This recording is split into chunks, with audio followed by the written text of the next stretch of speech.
Howdy folks, Murphy Firearms Training. Make a short video tonight. So those who know me personally, students who have gone through my classes, they know that I like to differentiate the difference between fact and opinion. Okay? When I give people a fact, I tell them it's a fact, and I'll tell them where they can find it, or I'll show it to them, or I'll send it to them. But this world is full of opinions, and one of the opinions that I've had for years, and that I still have, and it's not going to change, is that I don't like Glocks. And I have three reasons for not liking Glocks. Two major, one minor. Okay, so I'm going to start with the major. The number one most major issue I have with a Glock, and the reason that I've never bought one, is because the way they rifle their barrels, you're not allowed to shoot lead ammo in them. And I reload, and I cast my own bullets. And so I do a lot of bullet casting, especially in calibers I shoot a lot of, like 9, 45, 38 special. So that puts a Glock off the table for me, okay? So that's number one. Number two, big reason, is that I think Glocks are overpriced for what you get. When you look at the comparable gun from Smith or Ruger or some other companies, you actually are getting a higher quality material in your slide. You're getting, like, for an example, my everyday carry gun, my Smith & Wesson M&P Shield in 45 has got relief cuts for reholstering, whereas the Glock tends to be just a big blocky slide. So there's less machining, and it's typically not a stainless steel alloy, and you pay more for it. Okay? Those are my two reasons for my opinion. You don't have to like them. You don't have to agree with them. Now, I teach concealed carry. I teach a lot of firearms and weapons trainings to beginners, even to intermediate shooters. And I do a lot of shooting myself. I will not badmouth the Glock. If you say, hey, I want a good, dependable self-defense gun, should I buy a Glock? If you pick it up and you like the way it feels in your hand and you want to buy a Glock, buy a Glock. I know lots of people who shoot them. I've shot several myself. They're very reliable guns. They're simple. They're well built. They go bang every time. I might could even overlook the price point of a Glock because they are so customizable and because you can buy anything you want for a Glock, whereas one of my favorite companies is Ruger. And there are a lot of Ruger firearms you don't have the aftermarket support that Glock has. So I get the reason why people like them. They go bang every time. They're great guns. My big one, of course, number one is I reload lead ammo. Can't shoot lead ammo through it. Of course, a friend of mine says, well, buy a Lone Wolf barrel. Okay, so a $550 Glock plus a $150 Lone Wolf barrel. Okay, I'm into this gun for $700. I can buy two Rugers that are the same size firearm that will shoot lead ammo right out of the gate. So I can buy a 9 and a 45 from Ruger for the cost of one gun from Glock that'll shoot lead bullets, okay? So those are my two major reasons. Then I have one minor reason. I'm not a fan of guns that you have to pull the trigger to disassemble them, okay? So, and that is a minor issue, and it's just a lot. I read a lot of stories about people shooting themselves in the hand, disassembling their gun because they drop the mag, they don't clear the chamber, and they blow their hand off, okay? Number one, you shouldn't be pointing the damn gun at your hand. Number two, you have to make sure it's completely empty and everything's out of the way of the muzzle and it's pointing in a safe direction before you pull the trigger, okay? That's why that's a minor reason for me.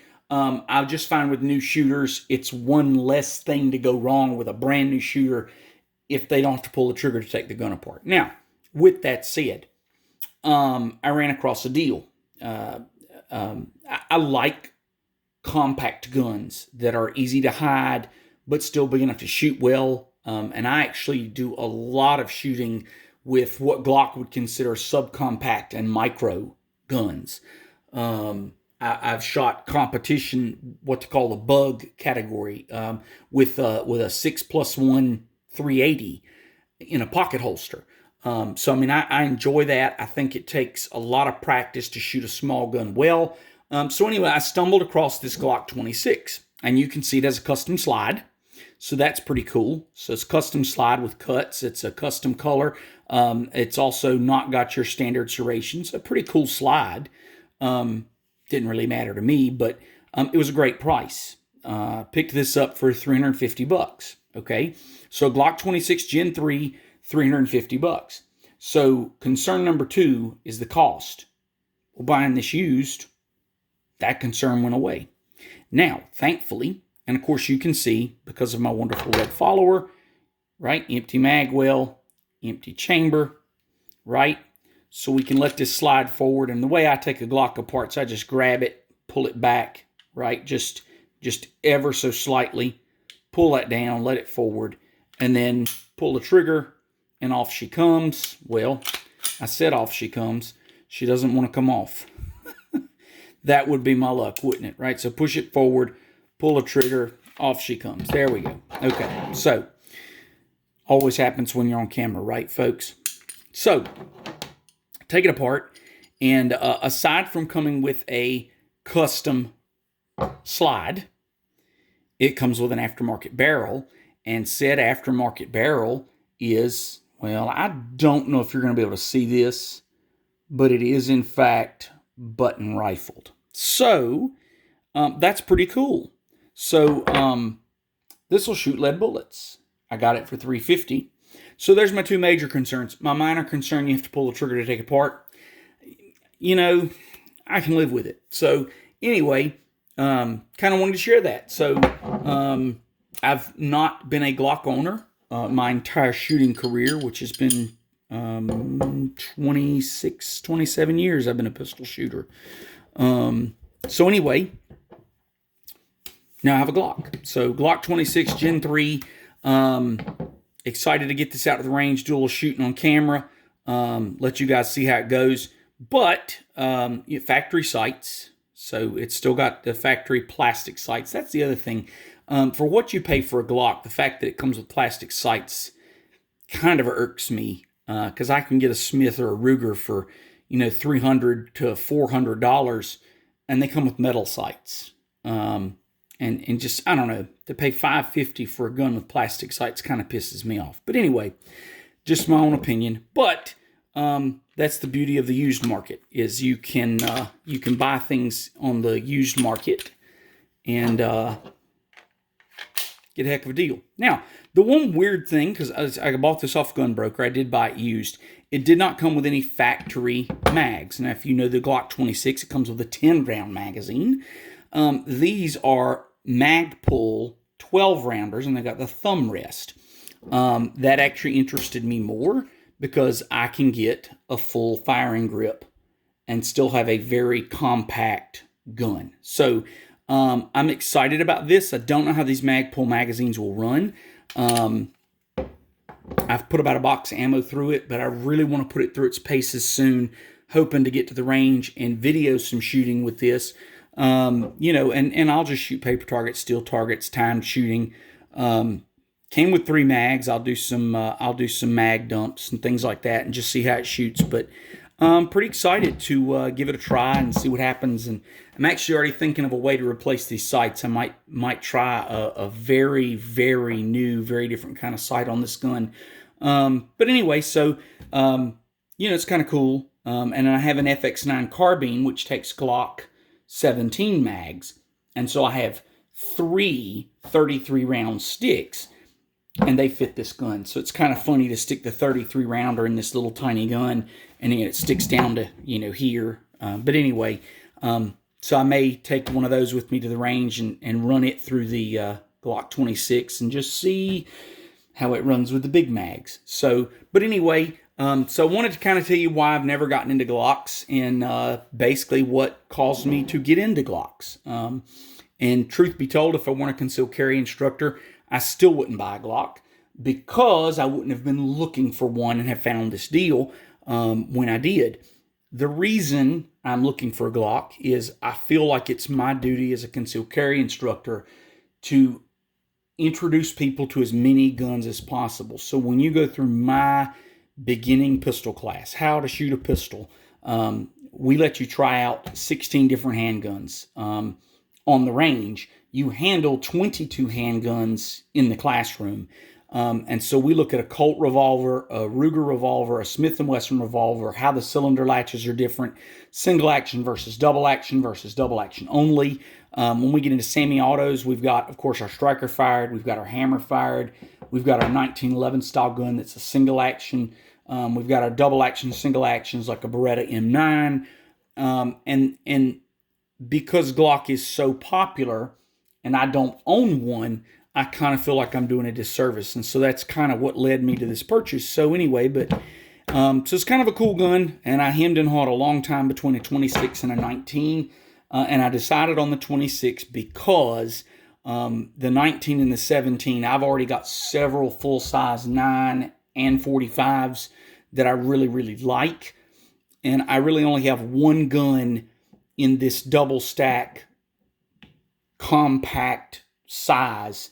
I do have, this is my carry gun that I'm currently carrying, my M&P Shield, and as you can see, my M&P Shield and the 26, if I lay them, I'll just lay them like that, and the M&P, the Shield does have the +1 mag, and you can see that it's pretty much the same size gun, only this is a single stack, and the Glock is a double stack. And so, I don't own a lot of guns in that size category. I own a lot of pocket guns, and I own a lot of full-size guns.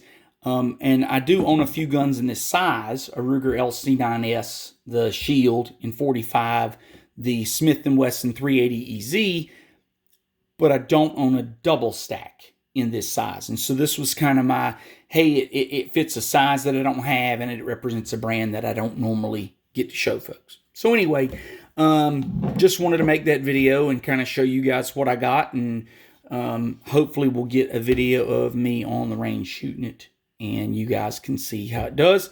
And, you know, of course, whenever you buy a used gun, you know, fingers crossed that it'll go bang every time. But supposedly Glocks are some of the most reliable guns in the world, so we're going to find out and see. Although I will, and again, this is my opinion, not a fact. Well, I guess it is sort of a fact. This gun is actually more non-Glock parts by volume than it is Glock parts by volume.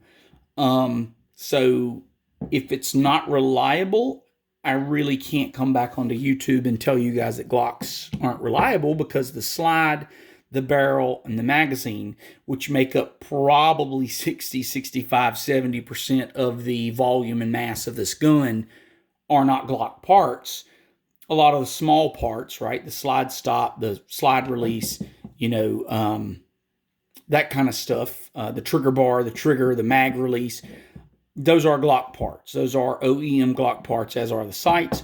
So, you know, but we'll see. And hopefully with these aftermarket parts, it is a Glock reliable gun. And if it's not, well, I like to tinker, so I'll figure it out. So anyway, that's what I've got for you today. I thought it was a really cool looking gun. I'm actually really excited to get some rounds through it, run some carry ammo through it, and get a holster for it and carry it, because it's that time of year.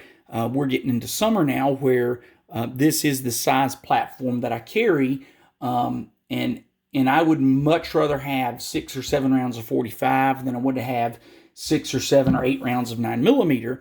But when you go from 7 rounds of 45 to 12 or 13 rounds of 9mm in what you saw was the exact same size gun, okay, the 9 has an advantage now.